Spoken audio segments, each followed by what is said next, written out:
ایک میری طرح کا دیندار تھا جو چہرے کا تو نیک تھا، اندر پتہ نہیں کیا کچھ تھا۔ ایک طوائف گزر رہی تھی، اس نے اس کو تبلیغ کر دی، کہنے لگا بس کر دے، سیانی بن جا۔ تو کسی دانشور نے لکھا ہے اس نے بڑا سخت جواب دیا اس عورت نے، کہنے لگی بابا میں تو جو ہوں وہ نظر بھی آ رہی ہوں، تو بتا جو تو نظر آتا ہے وہ تو ہے کہ نہیں؟ اس بندے نے چیخ ماری اور بے ہوش ہو کے گر پڑا۔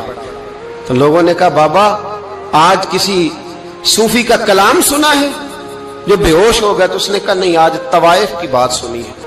اور وہ عجیب بات کر گئی ہے، وہ کہہ گئی ہے میں تو جو ہوں میں نظر آ رہی ہوں، تو بھی تو بتانا، تو بتانا کہ تو دستار امامت پہنتا ہے، جو کہلاتا ہے تو وہ ہے کہ نہیں؟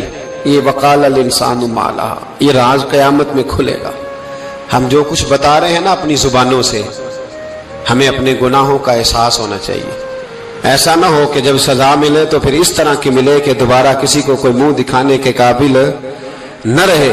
میرے بھائی یاد رکھیں اور سمجھیں، گناہ انسان کی زندگی کو تنگ کرتے ہیں۔ میرے نبی پاک علیہ السلام نے فرمایا جب تو جھوٹ بولتا ہے تو تیرے فرشتے کرامن کاتبین سائیڈ پہ ہو کے کھڑے ہو جاتے ہیں، جب تو زنا کرتا ہے تو تیرے اندر سے ایمان نکل جاتا ہے۔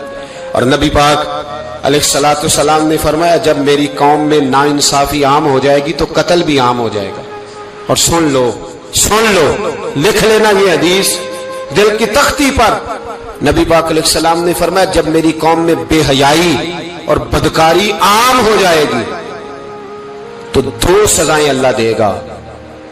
ایک تو جوان موتیں آئیں گی، جوان بچے کچھ بھی نہیں دیکھا چلے گئے، اور دوسری سزا اللہ یہ دے گا کہ ایسی بیماریاں آئیں گی جن کا علاج نہیں ملے گا، ایسے امراض پھوٹ پڑیں گے۔ اگرچہ میں آپ کو ایسی تقریر بھی سنا سکتا تھا جس پہ آپ بہت زیادہ محظوظ ہوتے، پر میں نے اس جمعے میں ایسا موضوع چنا ہے جس کا ہمیں خاص ضرورت ہے۔ بھائی دیکھیں تو صحیح کہ ایسا تو نہیں کہ ہم ان عیبوں میں مبتلا ہیں۔ میرے نبی کریم علیہ السلام نے فرمایا جب تم نیکی کا حکم دینا اور برائی سے منع کرنا چھوڑ دو گے پھر اللہ تم پر ظالم حکمران مسلط کرے گا۔